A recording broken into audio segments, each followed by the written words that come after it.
ಹೆಸರು ಗಣೇಶ್ ಅಂತ ಹೇಳಿ ಎಲ್ಲರ ಸೀಟ್ಸ್ ಇಂದ ಬಂದಿದ್ದೀನಿ ಏರಿಯಾ ಸೇಲ್ಸ್ ಮ್ಯಾನೇಜರ್ ಆಗಿ. ನಂದು ಹೆಡ್ ಕ್ವಾರ್ಟರ್ ಬಂದು ಚಿತ್ರದುರ್ಗ. ಈಗ ನಿಮ್ಮ ಕಿರು ಪರಿಚಯ ಕೊಡ್ರಿ, ನಾವು ರೈತರಿಗೆ ತೋರಿಸ್ಬೇಕಾಗತ್ತೆ. ಯಾವ ಊರು, ನಿಮ್ಮ ಹೆಸರೇನು, ಯಾವ ಊರು, ಯಾವ ತಾಲೂಕು, ಯಾವ ಡಿಸ್ಟಿಕ್, ಯಾವ ತಳಿ ಹಾಕಿದ್ದೀರಾ, ಯಾವ ತರ ಬಂದಿದೆ ಈ ಪರಿಚಯ. ಆ ಕಡೆ ನಮ್ದು Chikkonahalli Golaratti, Chitradurga taluk, Chitradurga district. China king ಎಲ್ಲರದಾಗ ಚೈನಾ ಕಿಂಗ್ ಅಂತ ಒಂದು ಎಕರೆಗೆ 3 kg ಹಾಕಿದ್ವಿ. ಅದು ಒಂದು ಸ್ವಲ್ಪ ಚೆನ್ನಾಗಿ ಬಂದ ಸೈಜು. ಇನ್ನು ಮುಂದೆ ಅದು ಇನ್ನು ಯಾವ ರೀತಿ ಮಾಡಬೇಕು, ಯಾವ ರೀತಿ ಕೊಡಬೇಕು, ಗೊಬ್ಬರ ಹೆಂಗೆ, ಅದು ಬೀಜ, ಅದಕ್ಕೆ ಔಷಧಿ ಏನೋ ಎಲ್ಲ ಮಾಹಿತಿ ತಿಳ್ಕೊಬೇಕು ಕಂಪ್ನಿಯಿಂದ. ಈಗ ನಿಮ್ಮ ಹೆಸರು ಫಸ್ಟ್, ನಿಮ್ಮ ಹೆಸರು ಹೇಳಿ. ಈರಪ್ಪ. ಈಗ ಸಣ್ಣ ಗಡ್ಡೆ ಆಗೋದಕ್ಕೆ ಏನ್ ಕಾರಣ ಅಂದ್ರೆ ಯಾವ ತರ ಗಡ್ಡೆ ಯಾಕೆ ಸಣ್ಣದಾಯ್ತು ಸರ್?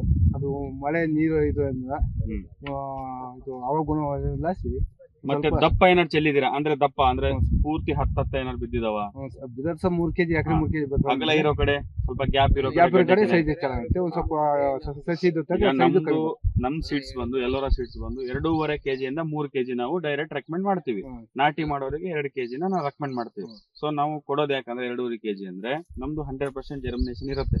ಹಾಗಾಗಿ ನೀವೇನ್ ಮಾಡ್ಬೇಕು, ತೆಳ್ಳಗೆ ಚೆಲ್ಲಬೇಕು. ತೀರಾ ದಪ್ಪ ಚೆಲ್ಲಿದ್ರೆ ಏನಾಗುತ್ತೆ, ಗಡ್ಡೆ ಒಂದಕ್ಕೊಂದು ಕೂಡ್ಕೊಂಡಾಗ ಏನಾಗುತ್ತೆ, ಗಡ್ಡೆ ಸೈಜ್ ಕಡಿಮೆ ಆಗಿರುತ್ತೆ. ಹಾಗಾಗಿ ಸ್ವಲ್ಪ ಅಗಲವಾಗಿ ಬಿತ್ತು ಅಂದ್ರೆ ಚೆನ್ನಾಗಿರುತ್ತೆ. ಅದಕ್ಕಾಗಿ ನಾವು ಕಡಿಮೆನೆ ಚೆಲ್ರಿ ಅಂತೀವಿ. ಬಟ್ ರೈತರು ಏನ್ ಮಾಡ್ತಾರೆ, ಬೀಜ ತಿನ್ನತ್ತೆ, ಹೊಲ ಸ್ವಲ್ಪ ಹೋಗತ್ತೆ ಅನ್ನೋ ಉದ್ದೇಶಕ್ಕೋಸ್ಕರ ಜಾಸ್ತಿ ಚೆಲ್ಕೋತಾರೆ.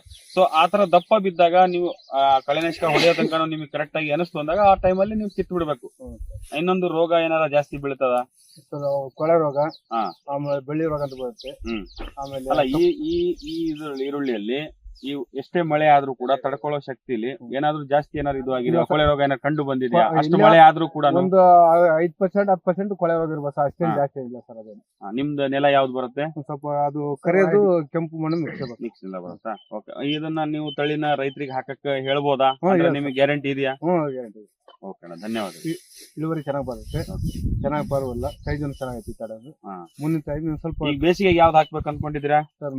ಅದು ಇನ್ನೂ ಆಗಲಿ, ಇಲ್ಲಾಂದ್ರೆ ಯಾರು ನಂದಿ ಹಾಕೋಣ. ಓಕೆ ಓಕೆ, ಥ್ಯಾಂಕ್ ಯು ಅಣ್ಣ, ನಮಸ್ಕಾರ.